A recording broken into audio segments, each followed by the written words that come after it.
Can you guys? Yeah, I can hear.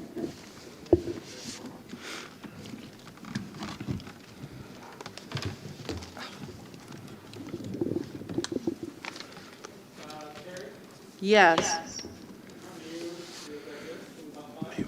Yeah, hold on. Yes, I'm good. No, not put them on, but just plug them up to avoid the echo. Good evening and welcome to today's special meeting for Superintendent Finalist interviews. This meeting is now called to order. That's not you. Is that me? She's plugging it on. She's plugging it right now. Okay, sorry, guys. This is coming from my computer, sorry. I didn't have my in for your headphones plugged in and it was echoing through my computer, so I plugged my headphones in. Mr. Walker, may we please have a roll call? Dr. Blau, Here. Ms. Heinrich, Here. Mr. Rich, Here. Ms. Fox, Here.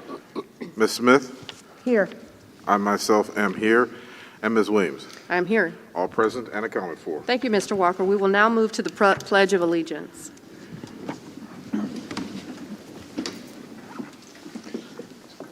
I pledge allegiance to the flag of the United States of America and to the republic for which it stands, one nation, under God, indivisible, with liberty and justice for all.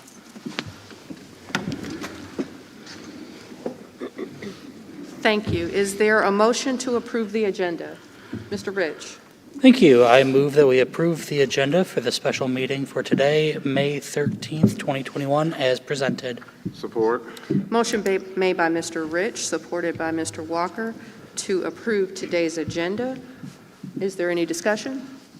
Seeing none, all in favor? Aye. Any opposed? Any abstentions? Thank you. Motion carries. We will now move to our next item, items from the president. The first thing I would like to announce is that North Farmington High School will have its play virtually this weekend. It's titled Midsummer Night's Dream. If you've ever been to a North Farmington or Farmington High School play, you know that you'll be in for a treat. It is being aired virtually this Saturday and Sunday at 7 p.m. Please check it out. Also be on the lookout for Farmington High School's upcoming presentation. It's called Goodbye 2020, and you should look out for presentation dates coming soon over the next week or so. We will now move into our superintendent finalist interview with Dr. Christopher Delgado. Welcome, Dr. Delgado. Very happy to have you here today. Thank you again for expressing an interest in our district. Thank you for having me. Just so that everyone knows how this evening will flow, Dr. Delgado has been asked to present on a topic of his choice. He will have 15 minutes to run through his presentation, after which the Board of Education will cycle through and proceed to ask questions in the second round of interviewing. After that interview, we will move to public comment, and after public comment, the board will likely take a recess to be able to review feedback that we've received from the community that we have not yet had an opportunity to review. And then at that time, we will convene to determine the selection of the superintendent. Are there any questions on that process? Seeing none, we will now move to Dr. Delgado, and you are free to start your presentation. Thank you. Thank you very much, and thank you for having me back. It's a pleasure to be here. And before I begin my presentation, I just wanted to say what a wonderful day I had visiting so many buildings, 5 different buildings today, and speaking with many stakeholders throughout the district. It was a wonderful, wonderful day. It was a wonderful, wonderful day, and I'm glad to be back. Thank you. So the topic that I chose, as I start my slideshow, I was told to choose a topic of interest to me in the educational realm, and early childhood literacy immediately popped into my mind. Really, reading is the key to all learning, and our business is to teach children and to help our community move forward, and early childhood literacy is at the top of the list in starting kids off on the right path. The recommendation is to start early. If you look at some of the statistics, we have 1 in 8 Michigan children are not ready for kindergarten, meaning they don't have access to universal preschool or Montessori school or anything that prepares them to start on the same footing. 15,000 Michigan students end up taking 2 years of kindergarten. Recommendations from research is to read together. Even though we live in a world of tablets and online access and web basis and apps, the picture you see right there is still the joy of reading. Kids sitting in a lap and reading and looking together. So if we make it a habit and we share this joy of reading with our family, with our friends, with our classmates, we start a habit that will last a lifetime. And if we start them young, we can watch them grow. And once you instill that joy of reading, you can start them on that path of possibilities. Richard Allenton is a professor in the College of Education, the University of Tennessee, and a lead researcher on literacy. And he talks about the fact that we do have the evidence base that we can teach every child to read by the end of first grade. But many of our schools don't have the key aspects of that instruction. They don't have the training that's available in the research to ensure that we achieve this goal. That lack of resource and training is also coupled with a belief system really in our society of the inevitability that some students will fail to learn to read, and that's just not acceptable. But that belief system, along with that lack of familiarity, really perpetuates this schooling where so many children fail to thrive as readers when we know that we can do it. When you look at the 3 components of reading, I brought the visual of a Venn diagram, and reading, when reading clearly happens, is where these 3 intersect. And so when we think about different approaches to reading, we have syntax, of course, the structure that is critical to teach. Visual is their recognition, and print, oftentimes associated with phonics, which is important, but not in isolation. And ultimately, meaning and comprehension. And when those 3 things merge, that's when real reading and literacy begins to occur. So when we think about leading a school and having classrooms talk about quality literacy, what should it look like? Every single lesson should really try to answer these questions in a child's eyes. Does this look right to me? Which taps into that visual component. Does it sound right? Developing their oral skills and attending to the structure. And most importantly, does it make sense with the meaning and comprehension? So there is a roadmap.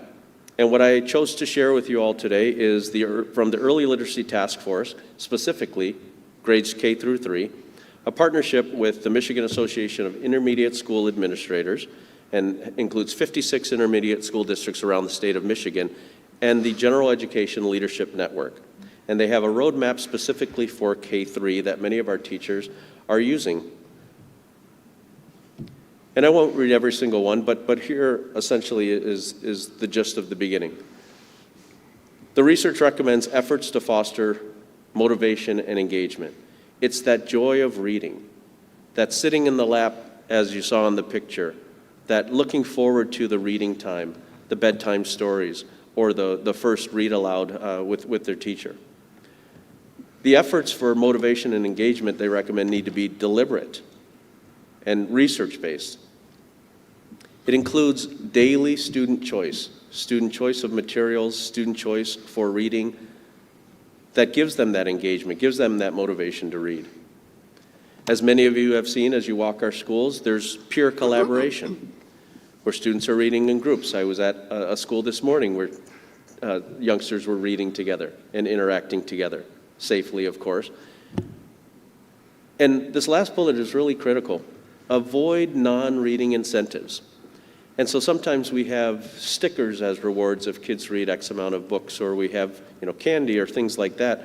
The recommendation is really to instill that motivation and engagement just for the purpose of reading itself, and not having non-reading incentives, and certainly not to use reading as a punishment that you have to read more if you didn't get your daily dose of reading. The second recommendation, there are 10 recommendations, so I'll go through them, is really read alouds. And you can hear different sides of whether or not read alouds are appropriate, but there's specific recommendations in the research about age-appropriate books and materials right in the classroom, and something they refer to as accountable talk.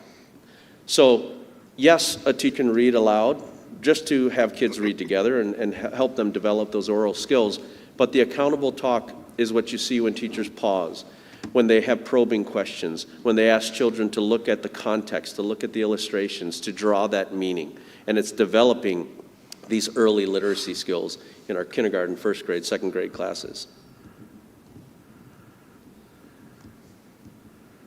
The third thing, many of you are familiar with the workshop model. Many schools have been doing the workshop model for years. And this is where your small group, individualized instruction can happen. And the workshop model for Readers and Writers Workshop really allows for that targeted grouping. So, it doesn't have to be eternal that you're in one group for the entire school year. Rather, it's based on the lesson and the task at hand. So the workshop model allows for that grouping. It also allows for maximizing, it should say time on task, not time on test, but time on task for reading and writing. We want to maximize what you're doing during your language arts time. And it really provides that opportunity. If you're familiar with seeing the workshop model, the teacher has that conferencing time for that individualized instruction. The fourth recommendation is building a phonological awareness, and so this is coming back to phonics, and that is needed. And the literacy suggests that K1 is really where we focus on phonics. We focus on, sorting objects and words, pictures by sound, some of the things you'll see in our young learners' classrooms, learning how to segment words by sound and working on those blending sounds. That's important. That's not something that we're recommending that you abandon, but really to build that awareness in K1 and that foundation, and then as needed thereafter, maybe with intervention groups.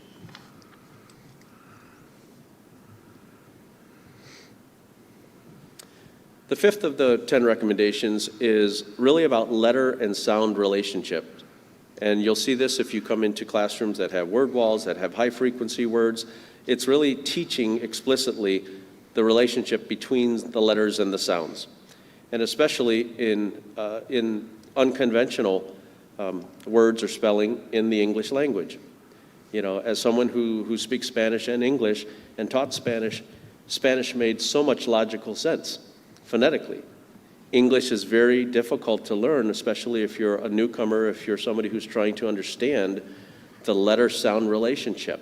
And so the recommendation is to explicitly teach that letter-sound relationship.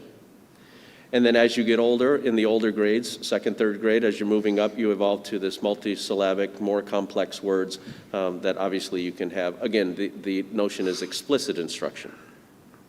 The sixth point is starting now to get into writing instruction. Obviously, reading is the basis to start them. And interactive writing experience is what they recommend. And so low pressure, fun, journaling in kindergarten, first grade, some activities that you can work together. And just like the reading, there's an expectation that there's daily time allotted to this, daily time for reading, daily time for writing. Studying different models in terms of the purpose of the writing sample. What are we trying to? Are we trying to be persuasive? Are we trying to tell a story in the past? What are the models that we're trying to use? And the sixth component is where we get into the spelling and the grammar and the punctuation. So once again, it's not an either or scenario. Just as a parallel example, as a Spanish teacher, we have moved in world languages to more proficiency-based language instruction where people create language. So students actually have to speak the target language. That doesn't mean that we abandoned teaching kids how to conjugate verbs or learning vocabulary lists or learning the punctuation in Spanish. So you don't, it's not an either or scenario. You have 5 minutes. Thank you. And the seventh is intentionally building vocabulary. They use the word ambitious. Intentional, ambitious, building that vocabulary, having repeated opportunities, and then addressing some of those kind of nuance and multiple meanings in the vocabulary development. And classroom libraries have long been a staple of readers and writers and workshops. So in number 8, they talk about abundant reading opportunities.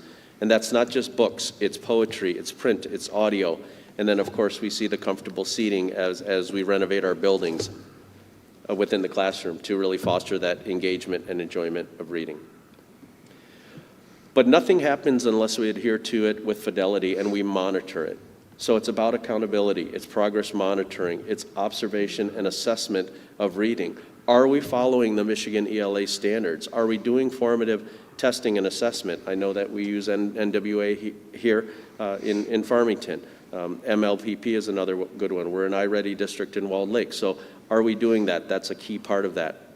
And then the 10th thing is collaborating with home and the ability to offer the ability for students to check books out, to send home learning home with kids that partners with parents. And this is really critical in all districts, providing multilingual versions of books for households that speak a different language at home. And then to wrap up, social justice is part of literacy development too. And I have two quotes from Kofi Annan, U.S. Surgeon General, or United Nations. Literacy is a bridge from misery to hope. A gentleman who saw the impact of a lack of literacy across the world and the lack of opportunities for people. And of course, Frederick Douglass, once you learn to read, you will forever be free. And so I think these are powerful messages that literacy should be at the top of anything we do as educators and as an educational institution. Thank you. Thank you, Mr. Delgado. We will now move, take this out. We will now move to our interview questions. But first, I'd like to know, given your opportunity to tour the district today and meet with some of our stakeholders, what stood out for you about the experience? I'm sorry, I was getting some feedback. Oh, What sure. stood out for me? Yeah, so you had the opportunity to tour the district today and meet with some of our stakeholders. What stood out for you about the experience?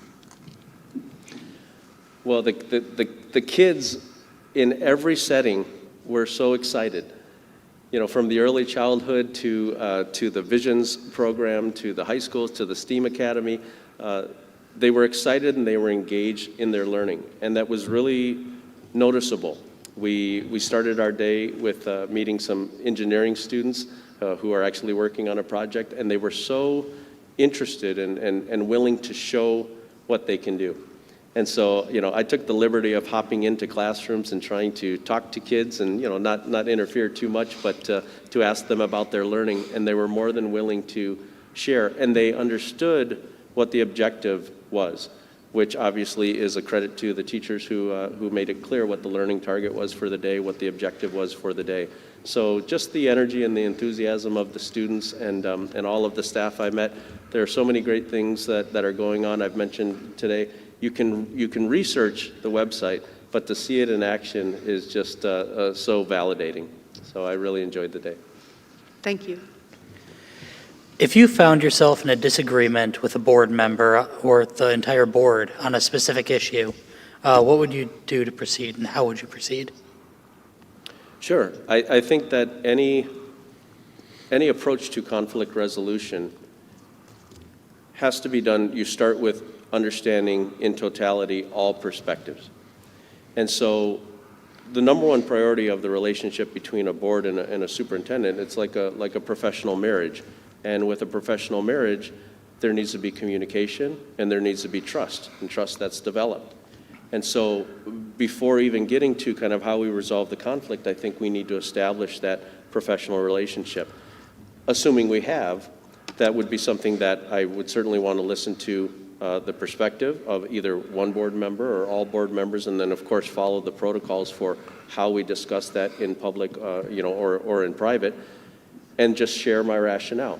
Ultimately, the board sets policy and gives directive, but if I have a rationale of why I think there's a decision that should be made, I would be able to share that with you. And that's the way that I address conflict right now. I'll share rationale with whomever I'm trying to work with resolution, and see if we can find a middle ground. Dr. Delgado, in your first round of the interview, you used the phrase, if I'm correct, that you are impatient with the status quo, if I remember correctly. I'm sorry, I'm having trouble hearing you. Okay, can you hear me better now? Yes. Okay, sorry about that. Trying not to blow out the microphone. In your first interview, you mentioned the phrase that you were impatient with the status quo. Through that lens, can you tell me what your definition of a transformative school district would be, or how you would envision a transformative school district to be? Thank you, I heard it that time. Yes, so I think the idea of transformational leadership, as I said before, is not that you think that things are wrong and they need to be fixed. It's that you are forward-thinking and that you have a growth mindset. So in my mind, a transformational building, let alone a transformational district, is one that is proactive, that is looking ahead of plateauing, that is really trying to be progressive, and working to address some of the systems for continual improvement.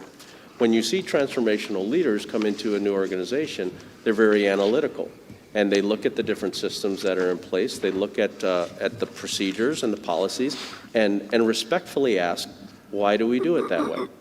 And oftentimes the answer is, I don't know, we've always done it that way. And so transformational districts, transformational leaders really try to get to the why and the purpose, and really kind of assess the efficacy of our programs, our policies, our practices. And so for me, a transformational district is one that has that mindset, that disposition together, that all of your leaders are moving in a growth mindset manner to really kind of improve your functions in all facets. And that would be how I would approach, that's how I approach the building, and that would be how I would envision working with leaders to approach a district kind of environmental scan, if you will. Thank you. Thank you.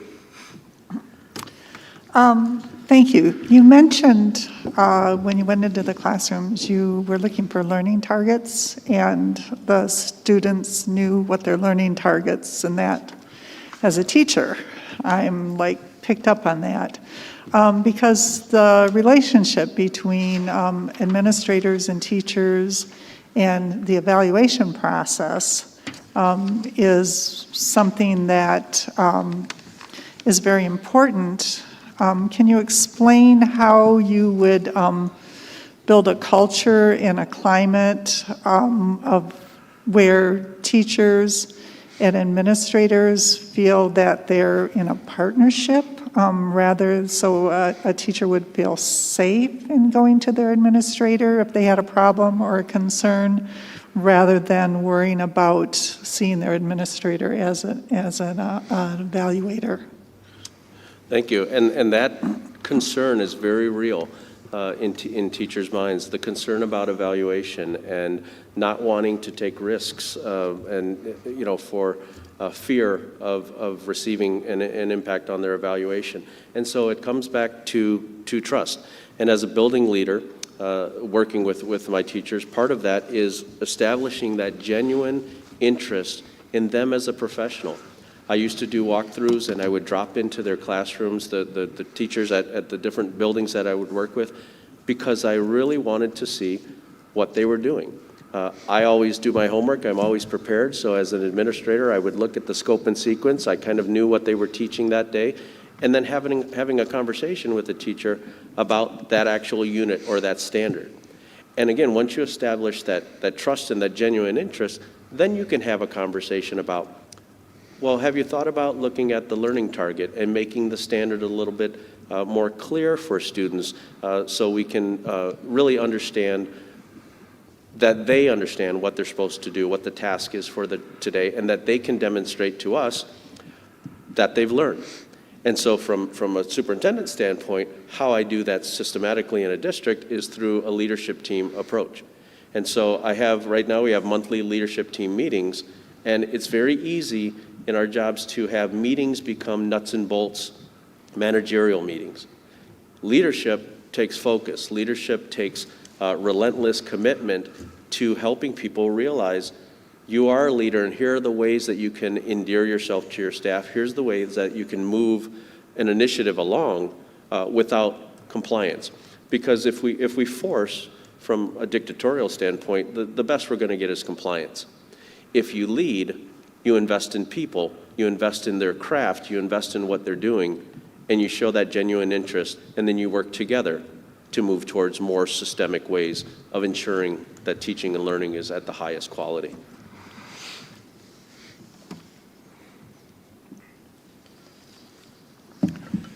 Thank you, Dr. Delgado, for the presentation of the early literacy. You're welcome. Childhood literacy, and that I believe that early literacy is so very important.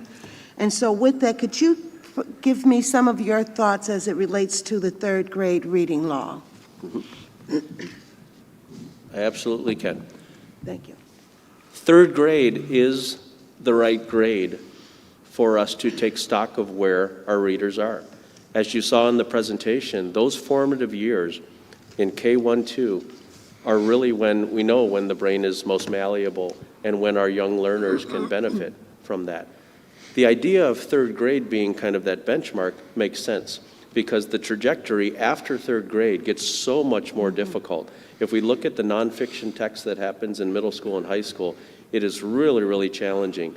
And when we look at the Michigan Merit Curriculum requirements of our students to get through our high schools, if they're deficient in their reading ability, it's going to be a monumental task for them to read some of the literature. Even in our middle schools and our math programs moving to more of a kind of CPM problem-based math that is really dependent on literacy, our students will already be at a disadvantage. So here's what I think about the law. I think the law is fine. It's the retention piece and the mandate that's not funded with additional literacy support. I'm fine with us saying as a state, we want Michiganders in third grade to be on grade level reading. But I talked last interview about the School Research Finance Collaborative. Let's fund it correctly. If we want to provide literacy support for our young learners, if we want to provide universal preschool for our learners and interventionists, let's do that, and let's do that proportionate with the districts that need that and the schools that need that. You know, as a parallel, when No Child Left Behind happened, a lot of people were opposed to No Child Left Behind.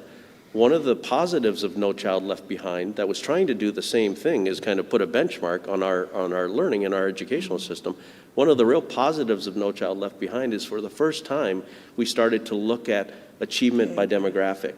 And that's when we got into achievement gap conversations and we saw this dramatic swing between certain populations and marginalized groups. And it was a call to action for so many of us. So, you know, I see in my role as a superintendent is to connect with legislators, to have them understand the impact of the policy decisions that they make. And when you form those relationships with your local and your state representatives, then you can bend their ear about what we need as a school district. I shared in my references, I have connections with the Michigan Department of Education. One of my references is a former principal, Dr. Cheryl Kennedy, who is now the legislative liaison to the Michigan Department of Education. So it's those kind of connections that help superintendents advocate for not only their district, but for children all across our state. So I know that was a little bit longer and I digress from third grade reading, but not all legislation is bad. Thank you. Thank you.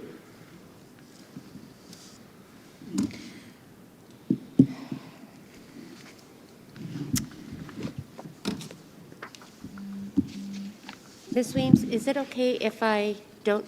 Yes. So I've read this book a bunch of times now. What school could be, and I'm wondering if you had a magic wand, what might be some of the things that you envision as possible for K-12 education in our country? So it doesn't even have to be specific to Farmington or to Walled Lake, but in your wildest imagination, what are some of the components that you would love to see in K-12 public education in our country? Wonderful. What a great question to dream and to have vision. So obviously universal, free preschool for everyone with a heavy emphasis on literacy. I have this wild idea, I've always had this wild idea that travel enriches your life. And seeing other countries and seeing other cultures is just so eye-opening. And I would love to see an opportunity where an elementary school, every elementary school child is able to travel, let's say, within their state. And every middle school student, before they leave middle school, is able to travel for free within this great country of ours. And every high school student, before they leave high school, can travel internationally to Latin America, to Africa, to Europe, and to come back with those rich experiences. I'm a huge component of experiential learning, and we can do many of that locally and the wonderful resources that we have, but to expand it and maybe in partnership with the airlines after we're over the COVID piece. But that's a dream that could become a reality. When I look at the model of schooling, I'd love to see a more flexible model. The irony of COVID is that we're getting fairly proficient at what we call the roomy-zoomy model. And it's not ideal, it's not perfect, but the flexibility and the individualization of students being able, at age-appropriate levels, being able to make choices in how they receive their education and where they receive their education. So those are some of the big highlights and kind of the large dreams that I would have. I really think that we have done a great job for many, many years trying to do right by kids, but we can think more creatively as we move into the future. And indeed, this generation of students will demand it. I shared a presentation a couple of years ago with our leadership board about the 10 most innovative schools in the world. And I showed them lists, and not surprisingly, many were in Canada and Scandinavia, Sweden and Finland. But I challenged our administrators at a leadership team to come up with innovative ideas and to try some different things. And many of these schools were doing these kind of things, experiential learning, retreats in time for a couple weeks at a time in nature, learning math and learning science outside, and those kind of things that were innovative. And when I presented to our group, I said, if you think of every other aspect of our life, the way that we receive our medical information, the way that we do banking, the way that we can buy a car, the way that we can buy clothes, everything is customizable, except for school. Except for school. Oftentimes, school is from set time to set time. And we have an opportunity to reinvent schools. And so to your point, what schools could be. So those are some of my large dreams, and maybe someday they'll come true. Thank you so much. Thank you. President Weems, with all due respect, Dr. Delgado has answered quite a few of the questions pertaining to education, so do I have to? No, I can, not at all. Okay, Yes. okay, thank you. Dr. Delgado, I'm going to address the elephant in the room. You are sitting here for several reasons. And one of the reasons is I'd like to share and ask you, during the climate of the loss of George Floyd, many of our students of color, not just brown and black students, but our Latino students and our Middle Eastern students and our Asian students had concerns.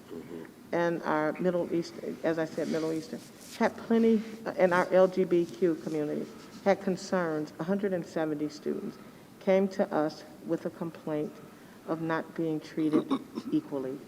How would you address that issue as our superintendent?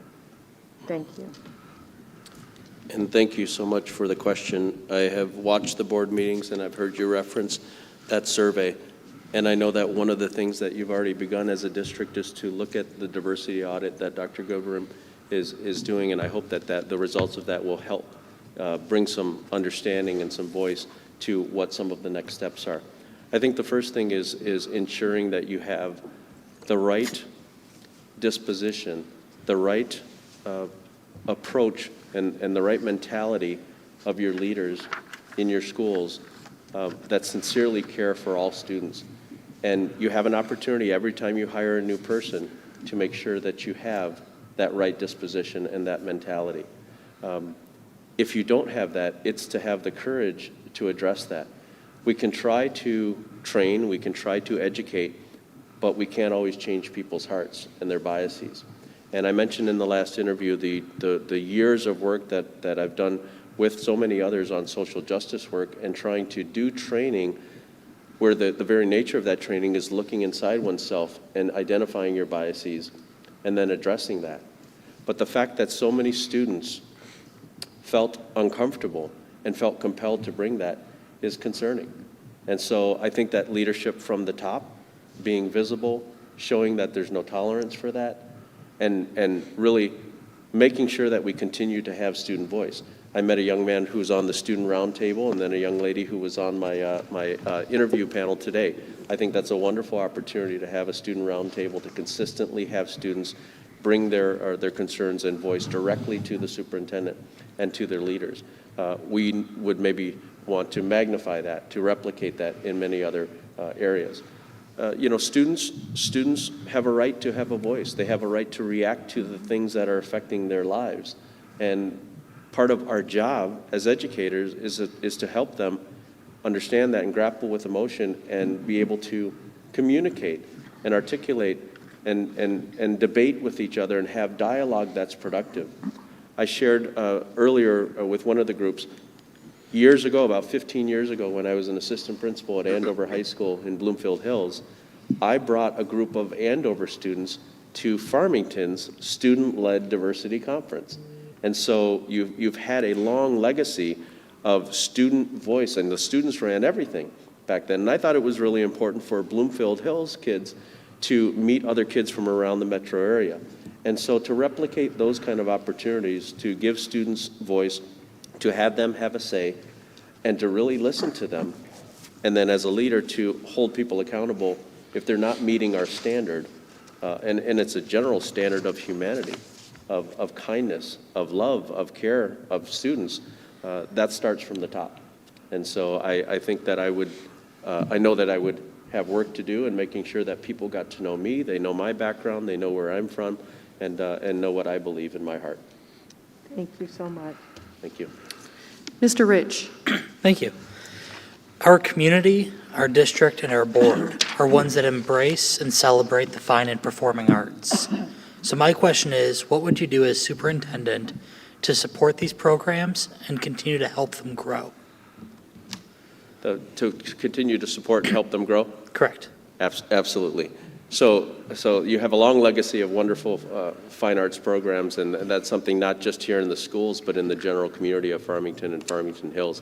And so I've mentioned before, I love to attend all of those. My own daughter was in theater, and and my son and my daughter were in band and orchestra. I love all of those events, and so I think that first and foremost, attending all of those events, showing that support.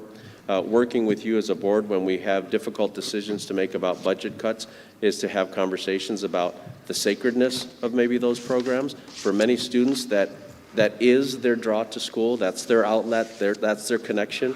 And so even though sometimes we have to make difficult conversations, it's looking at what do we value and what programs we have. The programs we have will say what we value as a community. I actually was at the STEAM Academy today, and we were talking about 6th, 7th, and 8th grade kind of instrumental music and conversations about 4th and 5th grade. We've all had challenges of, once upon a time we could have elementary instrumental music depending on budget, but that's another opportunity. Again, to use the world language analogy and the literacy analogy, the brain is more malleable. You start them earlier. And so if there were an opportunity to increase those, then it just compounds as you get up to these wonderfully produced high school musicals and the concerts and all the things that we want to get back to with a full auditorium and not an empty auditorium. But I think promoting it, supporting it, and making it a priority is something that would be steps to take. Mr. Walker, and then Mrs. Heinrich. Dr. Delgado, can you speak to any an example of crisis management that you've had to lead your school, your building through, especially as it interacted with the community? What were the outcomes? What was that exchange like?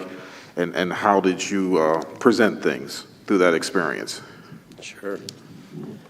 Well, if you've been in administration long enough, you deal with crises, you know that they're inevitable, and there have been several, and they have been sad. I think that the toughest ones for us involve student suicide and staff suicide, of which I've experienced both. I think first and foremost is that you as soon as you are made aware of the tragedy, you mobilize with your administrative team, in our case with our cabinet, our director of communications, and the principal usually is somebody who fortunately hopefully has a relationship with the parent. We honor the wishes of the parent, but at the same time prepare an appropriate press release and mobilize social workers, school psychologists to support our students, to support our staff in that crisis time. Time is of the essence when you have a situation like that, and to make those connections. The other thing is to have connections with the community. We are very fortunate that one of our parents is a funeral home director. And so this is just an example of when you know your community, when you partner with your community, they can help mobilize resources. And in these cases, in both the student and staff suicide, unfortunately, they were able to provide some resources. And that's their business. They have the right words. And between social workers, school psychologists, funeral home director, we were able to support our students and our staff in the days after these tragedies. And so it's a reality in schools, especially in large school districts with many, many people. And so really it's about organizing quickly, staying calm, being supportive, and crafting a message that communicates the support that you need to. Thank you. Thank you. Mrs. Heinrich. Thank you. Dr. Delgado, I want to go back and revisit Mrs. Fox's question about the third grade reading law. Sure. And you said that, the trajectory after third grade is so important. And I just made a note, you said mandate without funding is the problem. But if you were superintendent of Farmington Public Schools, what could you do this year for this year's third graders? Because I don't see fixing the funding is going to be a quick fix. And in the meantime, our students only have one third grade. Sure. And so what are you going to do in the meantime? What is within your control within the school district? Sure. Well, first and foremost, the ultimate, what's ultimately in the superintendent's control is the veto power, if you will. So that was something that superintendents around the state lobbied for, to make sure that superintendents ultimately had the final decision on whether or not to retain a student. There's a wealth of research about the negative impacts of retention and the lack of efficacy. So ultimately, as a superintendent, I could work with schools to choose whether to promote or retain a student if it's in his or her best interest. In the short term, to your point, if the funding fix can't happen, you prioritize your most needy students. And because we're looking at things like NWEA and some of the actual database points, your principals, your teachers should readily know who are the students who are most severely deficient in their reading skills, and then you would be able to dispatch the literacy support that you have. I know that there are 4 or 5, I think, elementary schools that are Title I, and so obviously they have some additional literacy support. But to reprioritize some of the additional supplemental support you have, to direct that towards those schools, towards those groups of students, to help them come up to grade level, is what you can do in the short term, and then continue to lobby in the long term. Thank you. Thank you. Mrs. Smith, and then Mr. Walker. Between the mask and the... Dr. Delgado, we have a great team in place, a number of whom are first year and are new to the district. What are your thoughts on working with the team in place versus bringing your own people in? And then I have a two-parter with that. Our community has always shared with us that we have always been top-heavy, which means our central office is, we're more than we need. How would you manage of going about fixing that issue and addressing that with our community? Sure, thank you for the question. And when you say team, I assume you mean the cabinet, the leadership Yes. team? Sure. So obviously, when you come into any new position, you want to take stock of the people that you're working with. I have paid attention to the initiatives that have been going on. I've watched board meeting after board meeting. I've seen the instructional presentations. I've seen the great DEI work.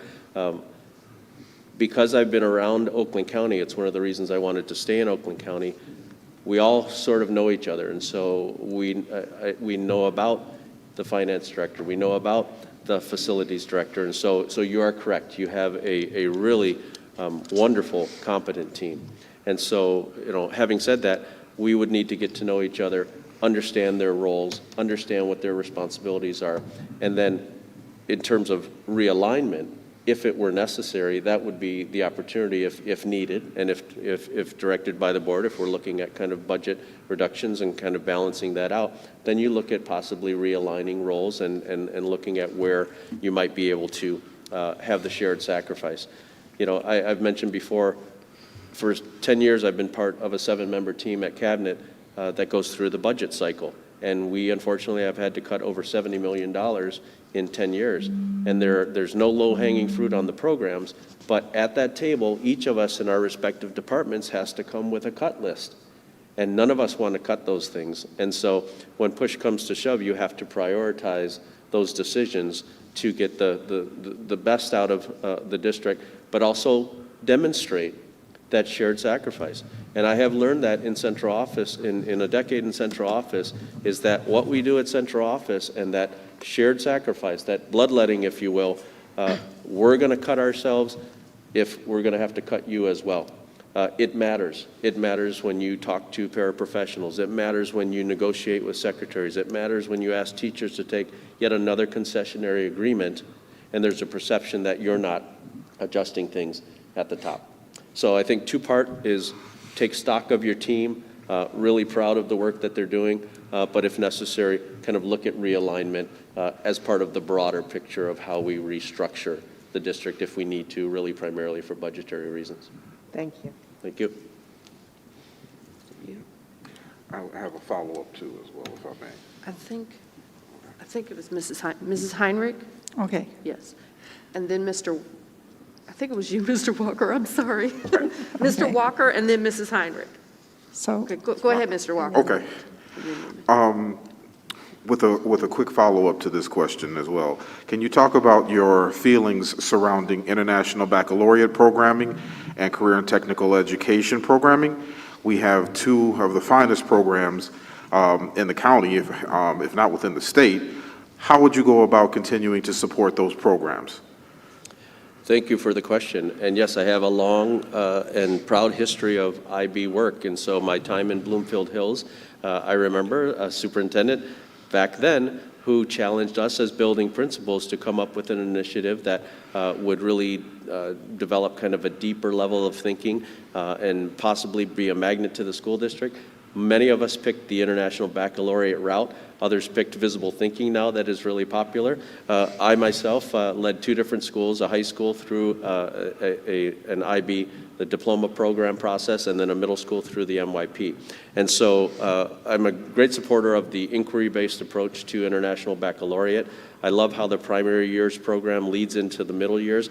I was a little unclear if the middle years gained authorization yet, because I know it was at one of the middle schools. I'm seeing no.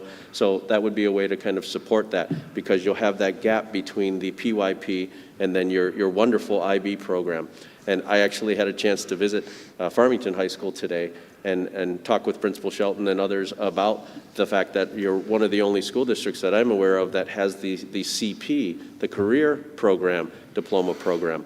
And it's such a wonderful opportunity, because not only do you have two paths for a diploma program or a career path program, but because you do it as a school within a school, you can have 30 or 40 kids do the full cohort, and then you might have 200 students who want to kind of dip their toe in IB.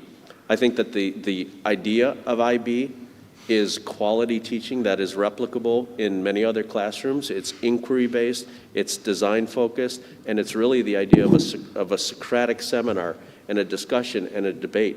So those teaching methods are transferable, And what I saw in my own experience at both the high school and the middle school is when you have teachers trained in the IB philosophy, whether they teach an IB proper course or they're teaching a general education course, they enjoy that style of teaching, and so it's transferable.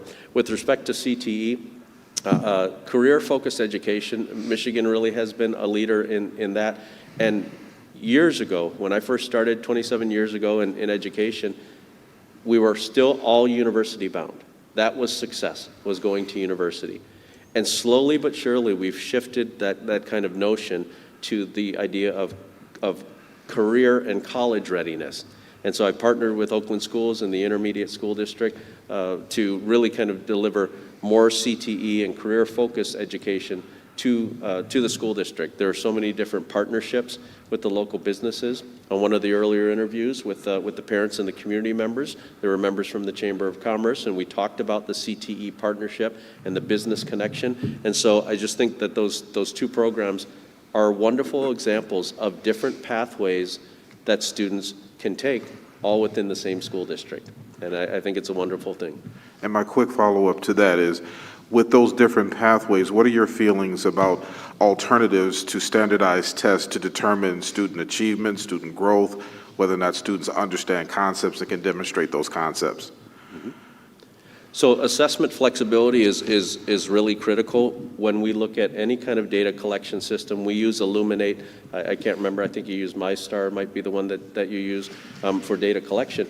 But we know that no single metric defines achievement. And some metrics are by very nature summative, which doesn't show us growth. The irony of what the state wants us to do is to have a kind of an M-step summative assessment to be used for our growth model.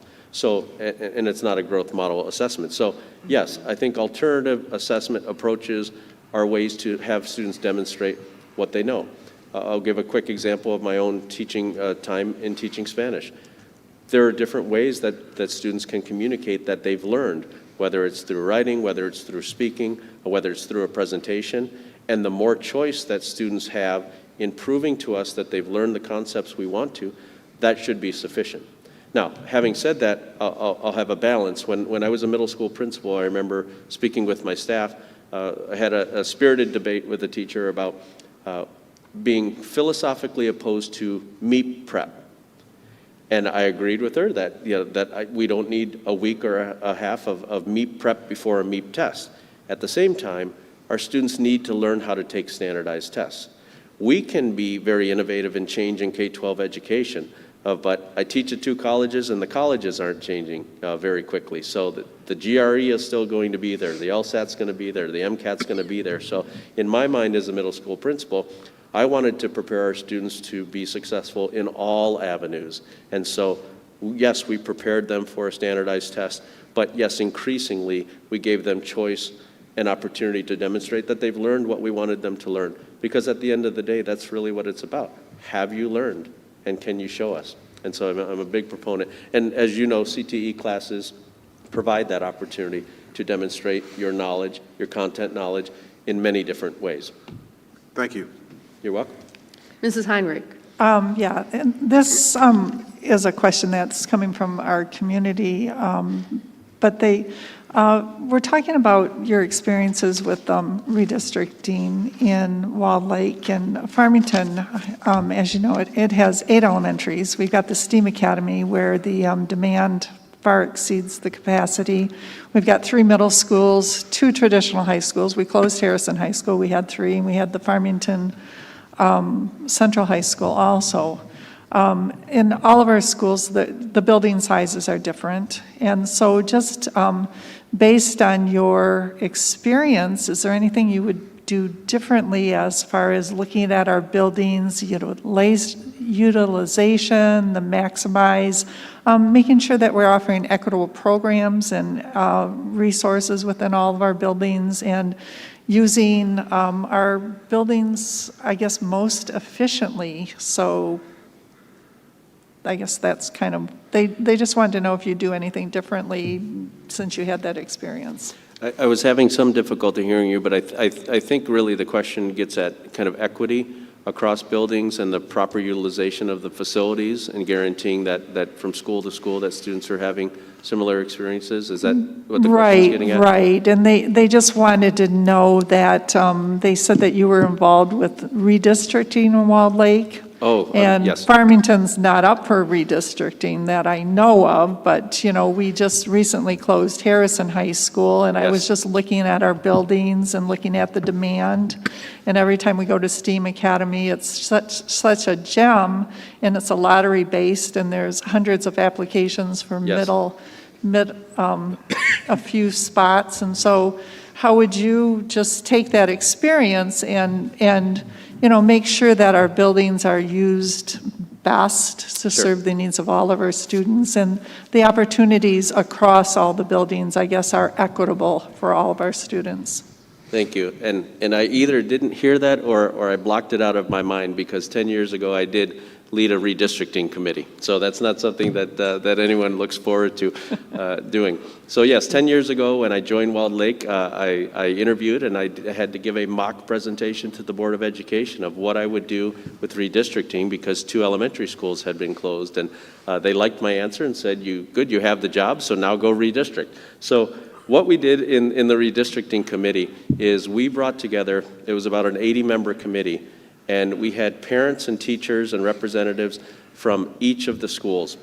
And one of the things that the architects helped us do is gauge the efficiency of the use of the building in terms of how full the building is and the return on investment with the utilities and all of that. And kind of the sweet spot was when you get into that 90%, 89, 90% of utilization of the building. And obviously that justified the closing of the schools. So I wouldn't know that level of detail as I'm looking at the schools, but I do know, for example, I was talking with Principal Shelton this morning that Farmington was at 1,200 students, and then after the closure is up to 1,500 students, which is a good size. Anytime when you look at a school building that a high school, really, if you get close to 1,000 students at a high school building, about 400, 500 at a middle school, and under 300, 200 at an elementary school, you're not running as efficiently as kind of the industry standards would say.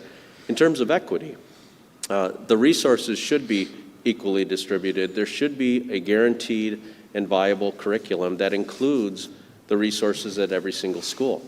I actually started my day at the early, I think I started my day, it was a long time ago, at the early childhood center, and that was newly renovated. And we looked at the 24 different classrooms and saw a wonderful example of uniformity within the classrooms and equity, from the cubbies to the desks, to the teacher desks, to the stations, to the materials, and the interactive opportunities. And so when you have the opportunity to rebuild a building, as we have a bond, currently a bond, you have bonds that are open right now, you ensure through involvement of the stakeholders and the meetings with parents and students and teachers and administrators with the architects that you're providing those equitable resources. But in terms of kind of doing the analysis of whether redistricting would be appropriate or how efficiently we're using our facilities, a lot of that would be working with our architects and relying on maximizing space. In my time in Walled Lake, we closed not only the 2 elementary schools, we closed our big community education center, which was our traditional high school in Walled Lake. And that had about 8 programs that unfortunately we had to relocate, but we relocated them similar to what you did at Farmington. We relocated them to our smallest high school to really bring that up to capacity and maximize the utilization of that space. So I'm experienced with the bond work, with the redistricting, with that facility kind of usage as well. Mrs. Fox. So based on what the discussion that you've just had, I'm not real clear, and so let me just ask this again to make sure that I'm clear. And that is, today you had an opportunity to really take a look at what we would consider pockets of excellence in Farmington Public Schools. And we know that the same practices are not happening in every building. I see. So please describe for us what you would do about that. And you may have done a little bit of it, I just did not get a real good firm I understand. So I was answering more from a facility utilization standard, and you're talking really about program equity. So I think some of that uniformity comes when you have your opportunity at your monthly leadership team meetings is to share what's occurring in the schools, to share the programming that's occurring in the schools. And not everyone has to be in lockstep with their programming. Obviously, Right. when you look around the district, you have different programming, but it shouldn't be so dramatically different that a student, by choice of the school that they go to, they're not afforded that opportunity, that experience. And we're not talking about a single class. So how would I ensure it? By talking with our leaders, by talking about the benefits of each of their programs, to have them share out and explain to each other kind of the benefits of those programs, and then looking at how we might be able to replicate that. I'll give you a very quick example in Walled Lake. So we have 3 high schools, comprehensive high schools. One of our high schools is an international baccalaureate school, and so that's kind of their capstone. The IB has its own capstone and an extra credential for graduation. One of our high schools, Walled Lake Northern, went through the process of applying for a 2-year, or doing a pilot of a 2-year AP, what's called AP seminar, the first year AP research. And so that was the College Board's response to IB for a capstone experience for those students who take multiple AP classes. And so it was something that our Walled Lake Northern wanted to do. That was 2 years ago, and actually just this week the students are doing their second year, they're giving their presentation on research. It was such a quality program and an experience for the students that Walled Lake Central is now replicating that. And so, I've worked in many districts, and I've worked actually for some central offices, some superintendents that like that kind of competition between schools, the kind of one-upsmanship. That's not how I approach things. If it's good for kids, it's good for all kids. And so, again, we want to have some independence, and some identity at each school. But it would be looking at the programs, looking at how we might be able to expand them, looking at giving opportunities. Can I just have One follow-up. a follow-up? So, very interesting. What I'm wondering, with those 3 high schools, are students lockstepped in a particular school whereby some students may want to go to the IB, but they live on the other side of town? How does that work? No, we provide shuttle service for any student who wants to. There are really 2 avenues, because Walled Lake is such a large district from, Novi, Wixom, all the way up to Waterford. We have internal transfer schools of choice, and so if students wanted to move completely and have their high school experience be at Walled Lake Western, for example, where the IB program is housed, they can do that. Or if they wanted to just participate in some of the classes, they could do that as well. So we bust them down for students who want to participate in that. Okay, thank you. Mrs. Smith, we have time for one last question. This is quick. Dr. Delgado, we have some phenomenal parent groups. Our PTA Council, which does legislation, and they work very closely with the school board in Farmington, Fathin. We noticed today your interaction with staff and students. Where would you be as our superintendent working with these 2 organizations or in our community with other organizations in our community? Sure. Thank you for the question. And community relations is really a benchmark of my 90-day plan. I shared with all of you in a brochure. My 90-day plan includes reaching out to so many of the community groups. And so if I were to be fortunate enough to receive this position, in July would be an opportunity before really all the teachers and the students come back to meet many of these different groups, to talk to the PTA, to talk to the African American Parent Network, to talk to Farmington Youth Assistance, to talk to some of the other programs out in the community to get an understanding of where their priorities are, to make those connections. And so, the healthiest school communities are those that have partnerships with wonderful parent groups and that involve them.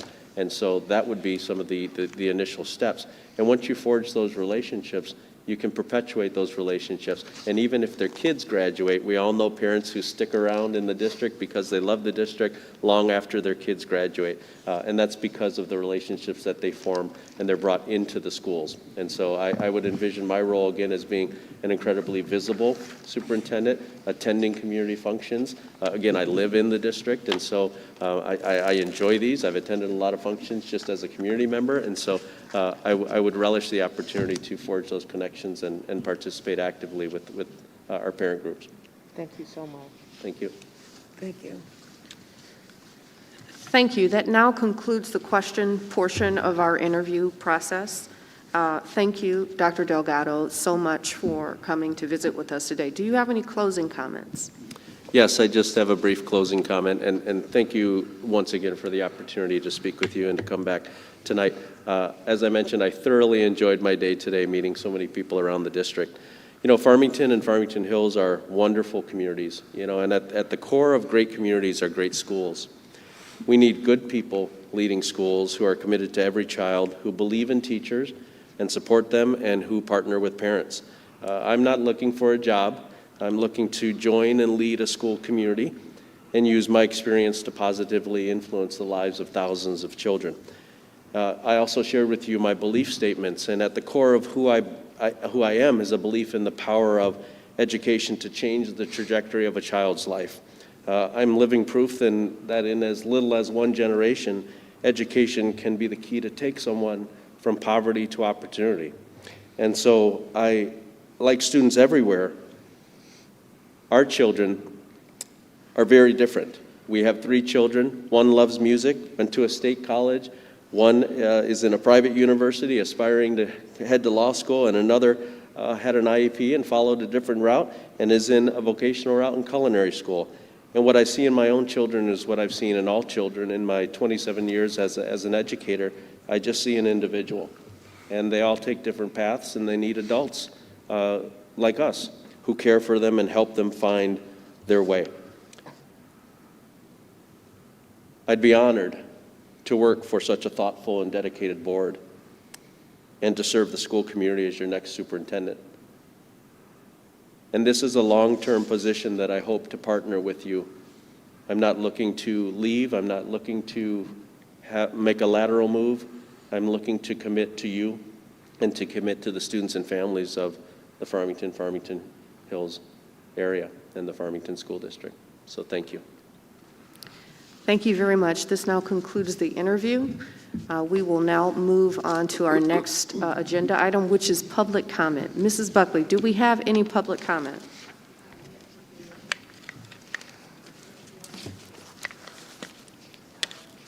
I can't hear.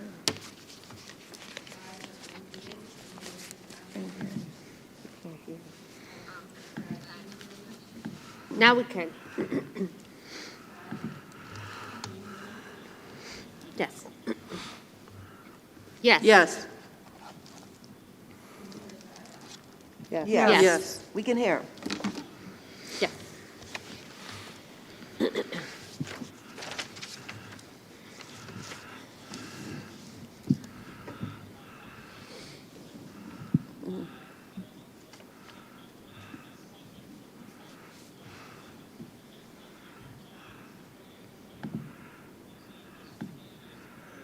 And will they actually translate into real behaviors as a superintendent? Each of the candidates said a lot of great things, but will they truly translate into great superintendent leadership? One of the best ways to get a sense of who a person is, in my opinion, is to see them outside of the context of a K-12 school. That's where they're working. To see somebody when their guard's down, you get a sense of their personality and their character. And really their integrity. Are their behaviors and their words, do they match? Are they aligned? I had a unique opportunity to get to know Dr. Delgado we were in the same PhD program, cohort program at Oakland University. And in that cohort program, we had about 15 aspiring educational leaders, aspiring superintendents, and all of them, we didn't know each other at all. And what really absolutely stood out to me was Dr. Delgado's integrity and how his behaviors stood out above and beyond, and his behaviors matched all the words that he that he would say. So our cohort would talk in class, we would talk out of class, our guard was down, we were much more relaxed. What I noticed with Dr. Delgado is he supported every one of our classmates. He would go out of his way to counsel, to talk through some of the stressors we were going through. He even put together a manual to help current and future students. So to get a sense of who he is, who Dr. Delgado is a person of incredible integrity. His behaviors will absolutely match the person that you see in the interview today and the person you saw in the interview last week. He's a consummate professional. I think he gives us the opportunity to really separate Farmington into being an unbelievable district. Thank you.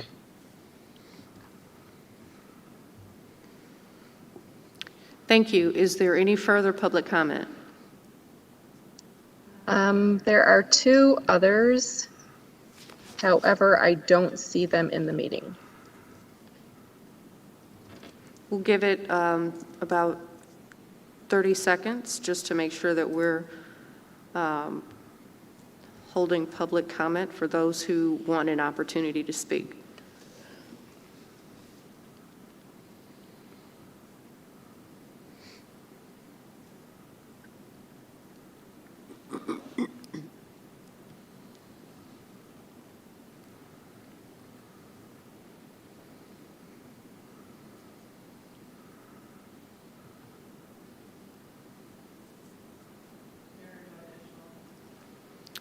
There appear to be no additional public comment.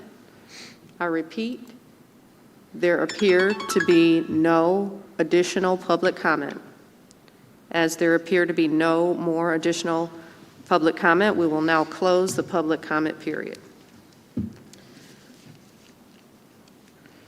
Okay, public comment is now closed. And what I'd like to do is just make sure that our board members have an opportunity to consider all feedback.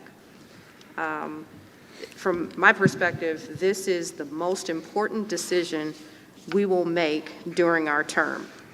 We have a tremendous opportunity here. We've got 3 candidates who have expressed an interest in being with us long-term. We now have a stable board. We have a real chance to do something here and create a fabulous legacy. Each of our candidates, both those who interviewed last week and those who were selected as finalists, were great candidates. I want to offer on behalf of the board our sincerest expression of gratitude. Thank you for your interest in our district. Ultimately, we have to select one. I would encourage each of my colleagues to reflect on the superintendent profile that we put together with the help of our community. We have to make sure that our next superintendent is a fit for us as well as our stakeholders, who will carry out the vision we develop with our superintendent and inspire our system in delivering on our strategy. I've read all of the feedback we've received from our staff and administrators, from our community, our students, our parents, city officials, and so forth and so on. Many of us had an opportunity to spend half a day with each of our candidates as they toured our buildings. We all had an opportunity to have dinner with each of our candidates. We all checked references for each of the candidates.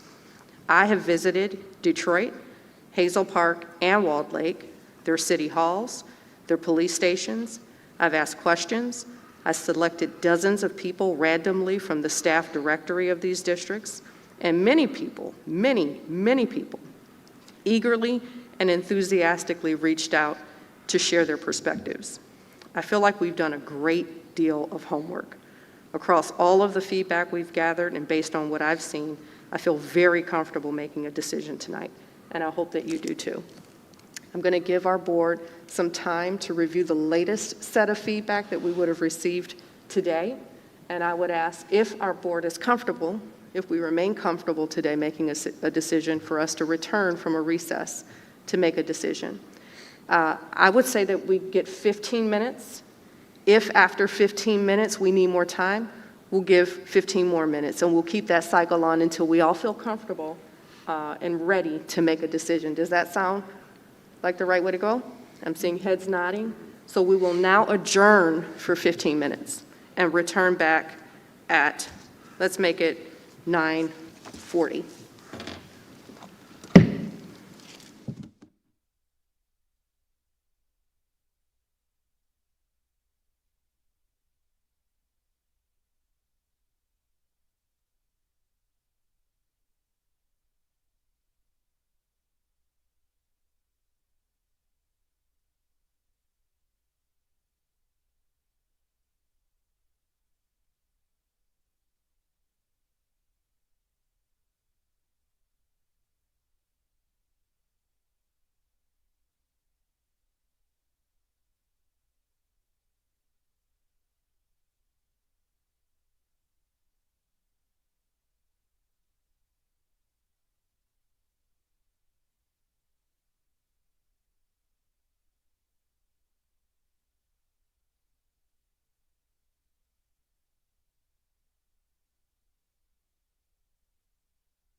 I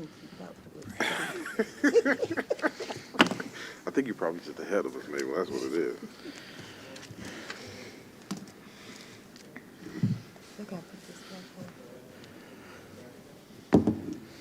Did you see this? Yeah. Thank you, everyone, for your patience. We are now returning to our meeting in order to determine and select the next superintendent. I would like to give the board an opportunity to speak and share their views on the superintendents that we've reviewed over the last 3 days. And then we will move into a nomination and selection process. Each board member, after we've deliberated, will nominate one candidate to move on to be selected as the superintendent. We will do our nomination by ballot. Each of you have a piece of paper, and you'll be asked to write your name and the name of one candidate. Those will be forwarded to me. I will read each of your names and your selection. The candidate that receives the most nominations will then move on for a formal vote to be the next superintendent of Farmington Public Schools. Is everybody clear on the nomination and selection process? Yes, ma'am. Yes. Perfect. All right, we will now open up for deliberation. Are there any comments that anyone wishes to make regarding this week's finalists?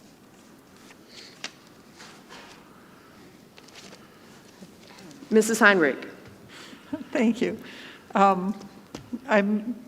The board member is known for a lot of questions, but I just want to not ask any more questions. But I just want to generally thank our community for taking the time to give us to meet with the candidates, to give us their feedback. I think that's important. And I want to thank every candidate that applied, that was selected to us, and I want to recognize the 3 finalists. In meeting and listening to each of the candidates, I just see exceptional individuals. I see individuals that are superintendents ready to lead a school district. It's our job to decide out of all of these qualified candidates which one is going to be the best fit for our district. And so that's what we're doing. Dr. Lawrence Rudolph was just very focused, had a lot of goals. Collaboration was his biggest strength. I was able to check his references, or I was assigned to check his references, and that just came out over and over again. Dr. Amy Krupe is experienced as a superintendent, has those leadership qualities, is committed to diversity and equity and inclusion, and really understands the importance of listening and communication. Dr. Chris Delgado is forward-thinking, has a growth mindset, has roots in our community. He has a statement. He said, "I believe in the power of education to change a child's life." So I just want our community to know these are decisions that are really taking a lot of thought and taken very seriously. And we just want to honor our community in trying to listen to you and to really make the selection that's going to be able to lead our district and meet the needs of our students and our community. Thank you. Mrs. Smith, and then Mr. Walker. To this community, first I'd like to say, we got here for all the wrong reasons. But we did have some candidates that stepped forward and wanted to come in and do the right thing. We have received several comments for our candidates, some in the positive and some in the negative. Being personally attacked myself, some of the comments that I read, I don't go with comments. I go with truth. I was raised to believe there's three sides to a story: my side, their side, and the truth. But after having these candidates come forth and go on building visits for the past 3 days, I was impressed. I don't impress easy. I was impressed with one in particular candidate that stood out the most. But the others, they shined as well in this community, in this district. But Dr. Delgado said he's not here for a job, he's here to do some work. Dr. II.A. Showed her heart and soul for wanting to do social justice. And Dr. Rudolph, he showed that he's ready to be a superintendent, and he wanted to be a superintendent in this district. Dr. Delgado would go into, as a candidate, I had never seen someone so eager to step into a classroom and wasn't hesitant. But what stood out today was, although we're in these masks, a teacher walked up to him in a classroom and said, "Mr. Delgado," which she knew him before he got his doctorate, and said, "You had my student as one of yours." Dr. Delgado knew who this parent was. We had a lot of questions from all three candidates by being interested in seeing what a seclusion room was, or even walking up, hugging a custodian and saying, "Thank you for being here." We had another candidate, which was also Dr. Delgado. We had another candidate that walked in and wanted to know what the seclusion rooms were. But then we had the other candidate that came in and wanted to know what we were going to do to work on the diversity. Again, I'm hands-on, and I watch, I observe. I do joke a lot with the candidates and other people, but that's to make them have that comfort zone, because we've got to work with them. But what I want to say in closing with my comments, let's start being vigilant and looking out for each other. This country, this community has gone through some very hard and terrible times. We have to learn to respect each other respectfully and agree to disagree with some respect. That doesn't only mean with this board. As you see, we are very cohesive. But we also have to learn to work together with this board and with whoever we put in. And you must know, we will be working with this superintendent, whomever it is, he or she, and that superintendent will be working with us. This divide and conquer and this discord must stop, from the top level even all the way down into our community. So I want to thank you all for working with us. Let's respect these candidates, let's respect each other, and respect this board. Thank you. Mr. Walker? To our community, to our teachers, to our parapros, to our administrators, to our students, to everyone who makes up this Farmington Public Schools community, this district. I want to say thank you for your participation in this process, for the time, the energy, the concern, the thoughts, the prayers that you put forth in helping us to make the best possible decision for the education of the children of the Farmington community. To all of the candidates who put themselves out and made themselves incredibly vulnerable to be interviewed publicly. It takes a great deal of courage to place yourself out front like that, and we want to thank each and every single one of you. For our three finalists, each one of you had some strong characteristic or skill set that would make you a viable superintendent in anybody's district. And so I personally feel like we have something very good to select from.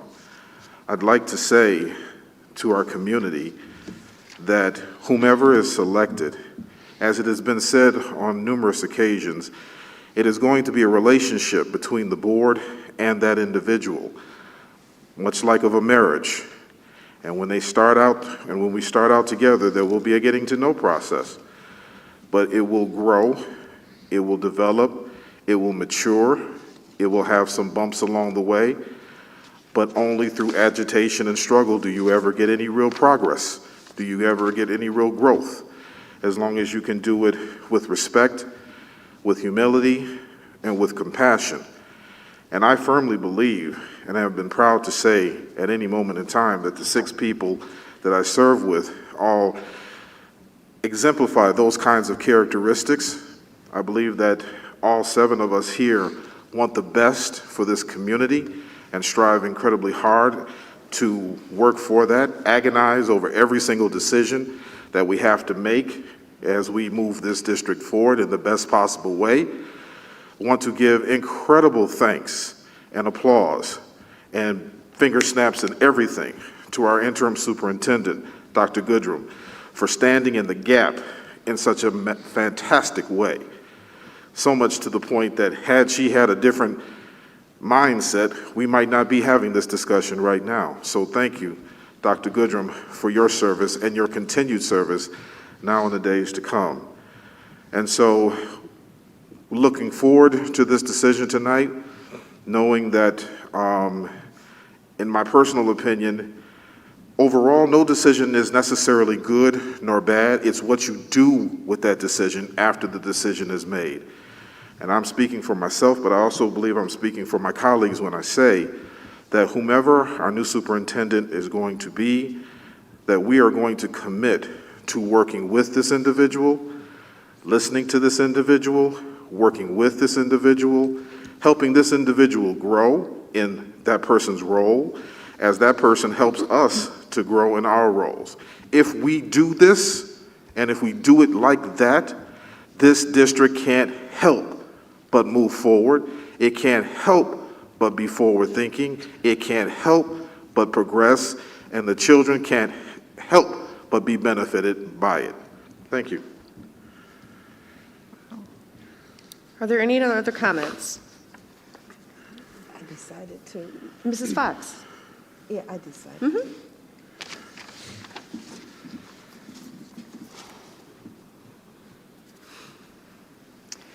I would like to thank this Farmington community, teachers, staff, and students.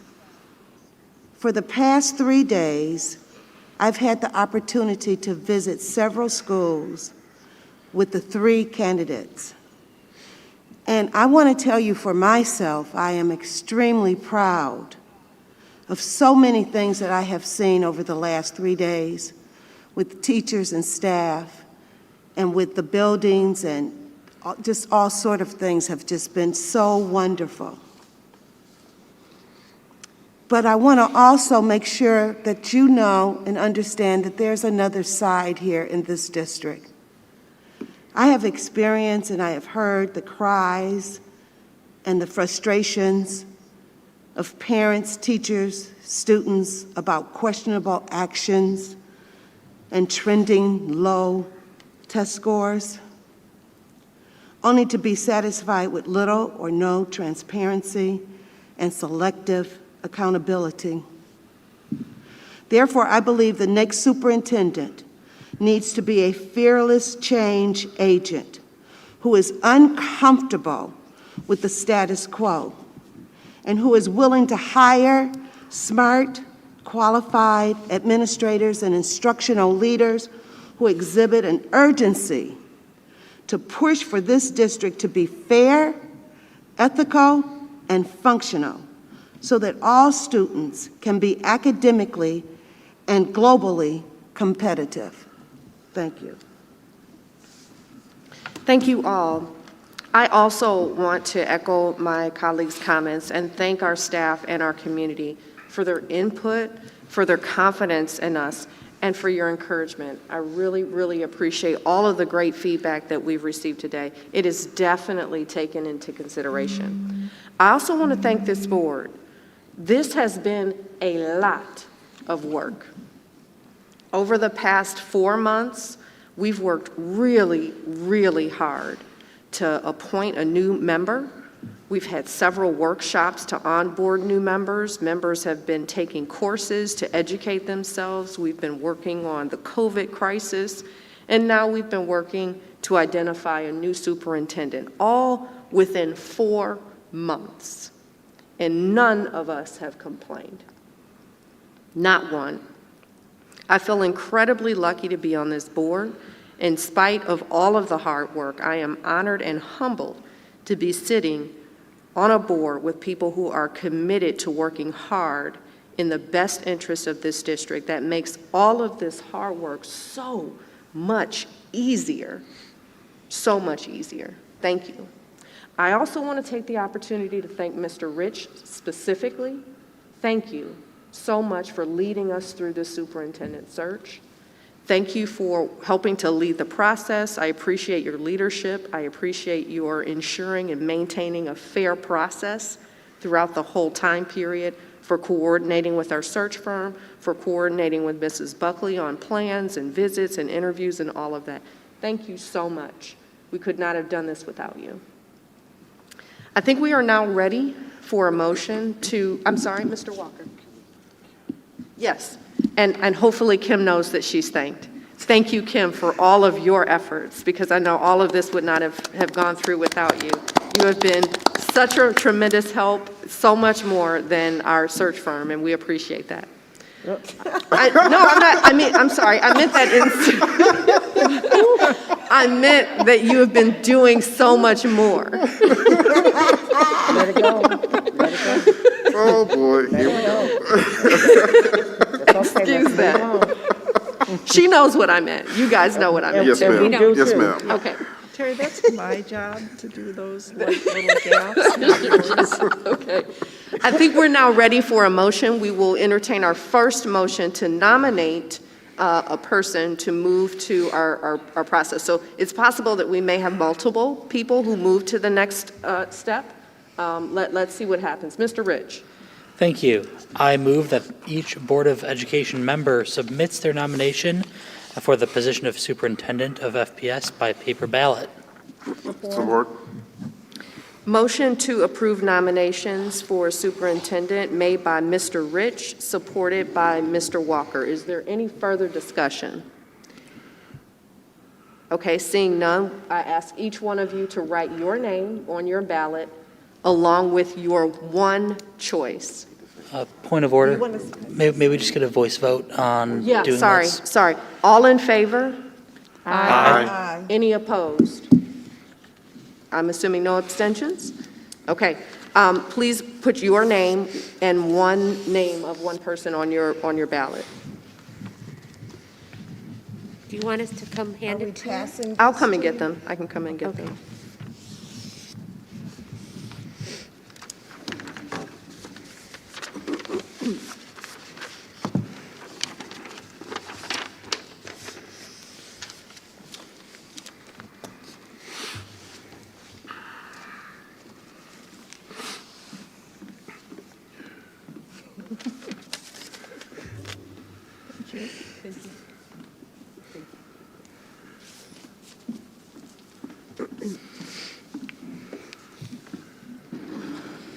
Actually, I'll turn these over to our secretary. Would you read those, please, Mr. Walker? Certainly.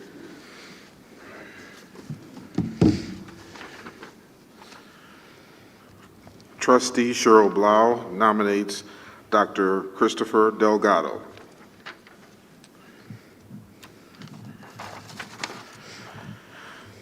Trustee Claudia Heinrich nominates Dr. Chris Delgado.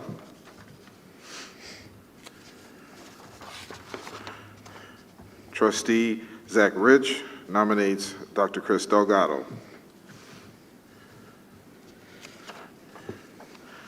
Trustee Angie Smith nominates Dr. Chris Delgado.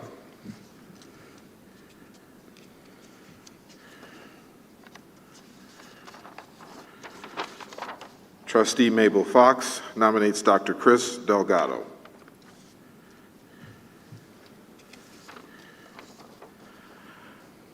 I myself nominates Dr. Chris Delgado. And we conclude with trustee Terry Weems nominates Dr. Chris Delgado. We have a 7-0 vote for Dr. Chris Delgado. Thank you, Mr. Walker. We now have a nomination for Mr. Delgado. Mr. Rich. Thank you. I will make the follow-up motion. I move that the Board of Education extends an offer to Dr. Chris Delgado for the position of Superintendent of Farmington Public Schools. Support. Motion to extend an offer to Dr. Delgado for Superintendent of Farmington Public Schools made by Mr. Rich, supported by Mr. Walker. Is there any discussion? Mrs. Smith. Again, this was not a hard decision for me. Dr. Delgado was on my top of the list to make it to this round. I had the opportunity to spend the day with Dr. Delgado. Dr. Delgado was very interactive with our staff, our students, our custodians, and lastly, our students, and a great relationship with this board. We did not have to force any conversation with Dr. Delgado. Dr. Delgado, he may sound polished when he did his first interview, but Dr. Delgado is the man that we need in this district. I do believe that Dr. Delgado will go forward.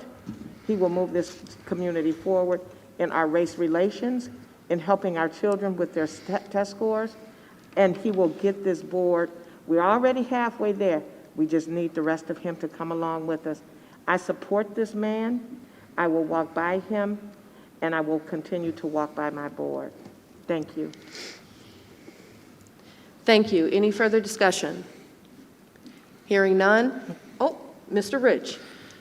Thank you. I just wanted to say with this process, we have done a lot of work as a board.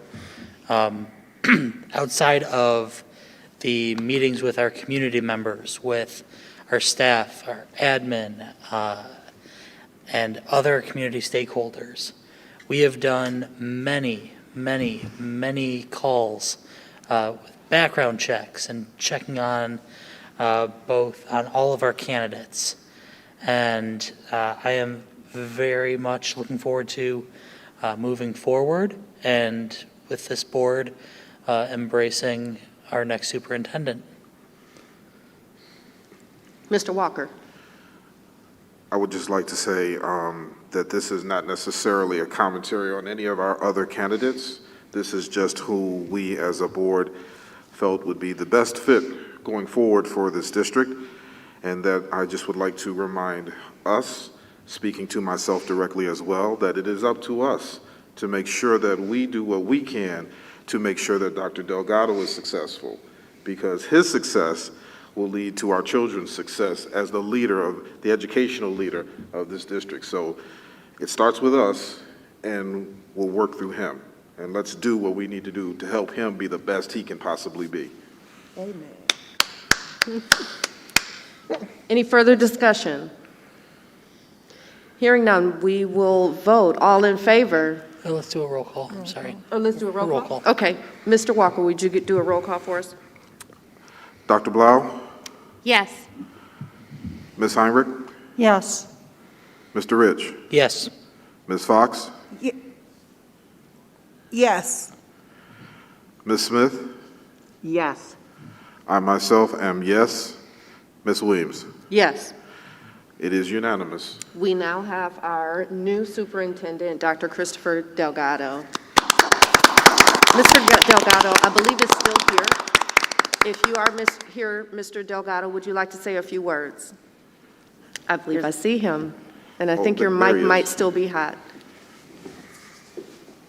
Is my mic on? Can you hear me? Yes. Yes. Thank you so very much. I'm just humbled by the confidence that you have in my potential, and I continue to be appreciative of your commitment to each other on behalf of the children in this wonderful school community. And I'm looking forward to a long and prosperous relationship on behalf of all of our children and their families. So I appreciate very much this opportunity to partner with you in the future. Thank you so much. Thank you, Dr. Delgado. On behalf of the Board of Education, I offer my sincerest appreciation to you. We could not be more excited to welcome you to our team. We appreciate you, and we really look forward to partnering with you and working together in the future. I look forward to a long, prosperous career here. Thank you. Thank you very much. Thank you. Thank you. If there are no further comments or discussion, 1, 2, 3, we stand adjourned.